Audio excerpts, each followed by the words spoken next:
नमस्कार दोस्तों।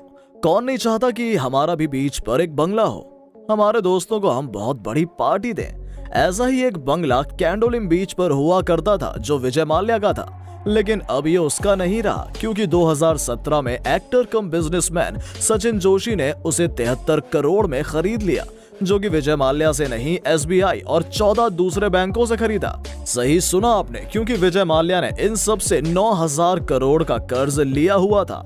सारे बैंकों ने इनकी प्रॉपर्टी को नीलाम करवाया और ईडी ने इन पर मनी लॉन्ड्रिंग का केस माल्या पर दर्ज कर दिया, पर वो लंदन में थे। जिस प्रकार का फ्रॉड केस लगा है माल्या पर, उसे व्हाइट कॉलर क्राइम कहते हैं। ऐसे क्राइम जो सिर्फ बड़े लोग और पढ़े लिखे लोग ही कर पाते हैं और पैसों के लालच में आकर करते हैं। जब हम क्राइम की बात करते हैं तो छोटी मोटी रिश्वत या चोरी की बात समझते हैं, लेकिन ये वो क्राइम है जो बड़े लोग, पैसे वाले लोग करते हैं, बिलियनर लोग करते हैं आम जनता के ऊपर।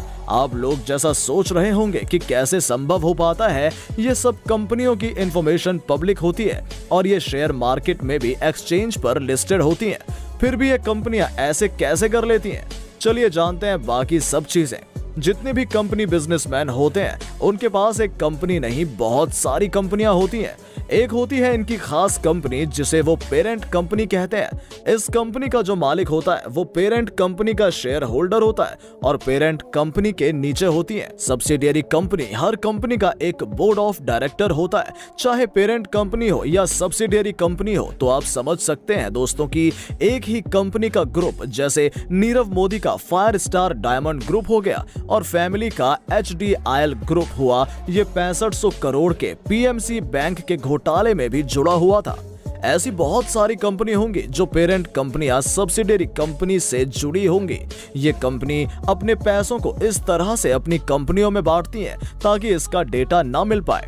इसीलिए corporate lawyers and financial consultant इतने सारे पैसे कमा पाते हैं। इनका इतना ही काम है कि कंपनी और रिस्ट्रक्चर को समझ पाए। फिर आती है शेल कंपनी। ये कंपनियां दिखने में बहुत अच्छी होती हैं पर अंदर से खोखली होती हैं। इन्हें डमी कंपनी भी बोला जाता है। अधिकतर फाइनेंस घोटाले के लिए खोली जाती हैं। इनके तो ना कोई कर्मचारी, ना कोई बिजनेस ट्रांजैक्शन, ना कोई ऑफिस स्पेस होता है, ना जगह होती है, ना ऑपरेशन होते हैं और इनका नाम कंपनी के मालिक से बिल्कुल अलग होता है, जिससे अथॉरिटी इनसे कनेक्ट ना कर पाए। जैसा कि आपने सुना होगा, बेनामी ट्रांजैक्शन, जो ट्रांजैक्शन किसी और के नाम से होता है पर फायदा किसी और को होता है, इसे हमारे कानून में हम कहते हैं बेनिफिशियल ओनर या अल्टीमेट ओनर। दोस्तों, बात करते हैं शेल कंपनियां कैसे इस्तेमाल होती हैं। आपने नीरव मोदी का नाम तो सुना ही होगा। उन पर यह आरोप है कि उन्होंने करीब $2 बिलियन बैंक का फ्रॉड किया है। इनके डायमंड बिजनेस के लिए पंजाब नेशनल बैंक से इन्होंने लोन लिया हुआ था।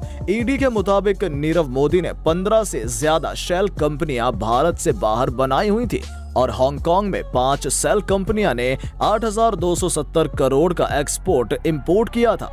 ईडी के मुताबिक जो ओनर्स थे और डायरेक्टर्स थे इन कंपनियों के, वो इनके जूनियर एम्प्लॉइज थे जो कि मोदी के 5 स्टार डायमंड के थे, जिनके तनख्वाह 8,000 से लेकर 30,000 रुपए तक थी।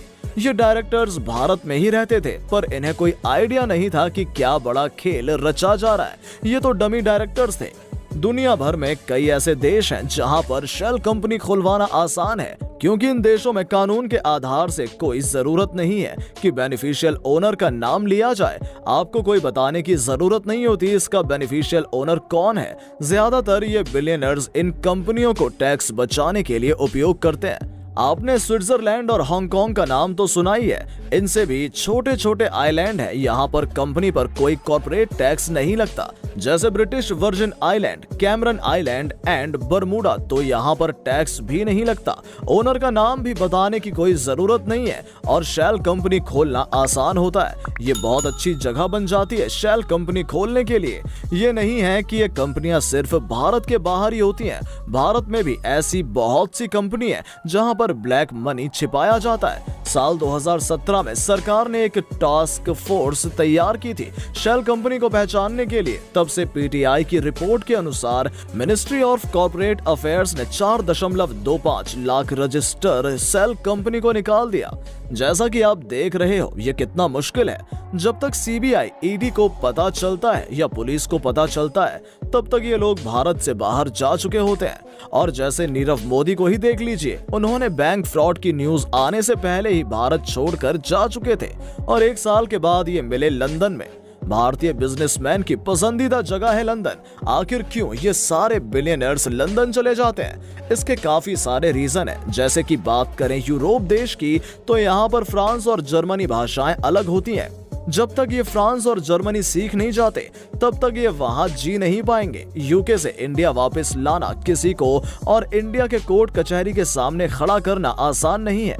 इंडिया और यूके के बीच एक्स्ट्रा ट्रीटी है 1992 से। इस एग्रीमेंट के हिसाब से ईडी केवल रिक्वेस्ट कर सकती है। राइट कंडीशन के अनुसार ये प्रूफ करना होगा कि जो आरोपी को फेयर ट्रायल दिया जाएगा उसके साथ कोई अनौपचारिक व्यवहार नहीं किया जाएगा। क्योंकि यही माल्या ने कोर्ट में कहा था कि मुंबई की जेल में शुद्ध हवा की कमी है। जैसे संजीव चावला ने 1999 में क्रिकेट स्कैंडल में जेल गए थे, उन्होंने भी यही आरोप लगाया था कि तिहाड़ जेल में कंडीशन बहुत खराब है। सिर्फ संजीव चावला को ही यूके से दिल्ली लाया गया। यह दूसरा सफल एक्सप्लेनेशन था जो संजीव चावला को लंदन से दिल्ली लाया गया। हमारे भारत में कर्ज देते समय सामने वाले की संपत्ति की जांच करनी होती है। उनके पास कितना पैसा है ताकि हम उन्हें कर्जा दे सकें। क्या चीजों को गिरवी रख सकते हैं? इन्फोर्समेंट डायरेक्टोरेट ने भगौड़े कारोबारी नीरव मोदी की संपत्तियां रिलीज यानी डीअटैच कर दी हैं। इनकी कीमत 1000 करोड़ रुपए है। इनमें काला घोड़ा स्थित वो इमारत भी शामिल है जिसमें कभी रिदम हाउस होता था। इसके अलावा नेपोनेसिया रोड स्थित एक फ्लैट, कुर्ला की एक ऑफिस बिल्डिंग और नीरव मोदी की कुछ ज्वेलरी भी शामिल है। ईडी ने कोर्ट के आदेश पर ये संपत्तियां रिलीज की हैं ताकि इनकी नीलामी कर पंजाब नेशनल बैंक घोटाले की रकम को वसूल कर सके।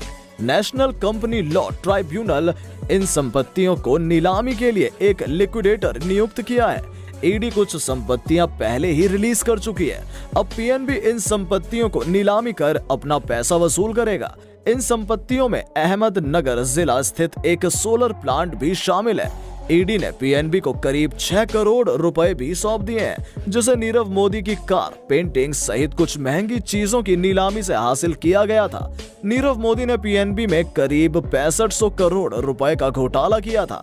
अभी वो लंदन की एक जेल में है। भारत सरकार उसको वापस लाने की कोशिश कर रही है। मोदी की कुछ संपत्तियां जो पीएनबी के पास गिरवी नहीं रखी गई थी, वो ईडी के कब्जे में बनी रहेंगी।